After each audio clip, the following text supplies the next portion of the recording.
பள்ளிக்கூடமே போகாத படிப்பறிவு இல்லாத படிப்பறிவண்டா என்னென்ன இல்லாத அவன் வசந்தம் சொல்ற மாதிரி படிப்பறிவண்டா என்னென்ன இல்லாதது நான் பாலையடியில அந்த பாலபலம் வீரப்பங்களையும் திண்டு வளர்ந்த இவனு கொண்டு இன்றைக்கு உலக நாட்டுக்கே தமிழனுக்கு தலைவரா வர வச்சது ஆறு. கேள்வி அத்தான் ஆறு. இந்த உலகத்துக்கு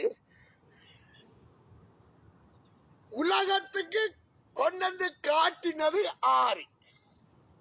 எப்படி ஒரு இனம் இருக்கு, இப்படி ஒரு ஜூத இனம் இருக்கு, கடவுளை கொல்ற ஜூதன் இருக்கிறான், இவனை அழிக்கிறாக்க ஒரு வரவணும் என்று படைச்ச பரம்பரை தான் சிவன் பரம்பரை. அப்படி அன்று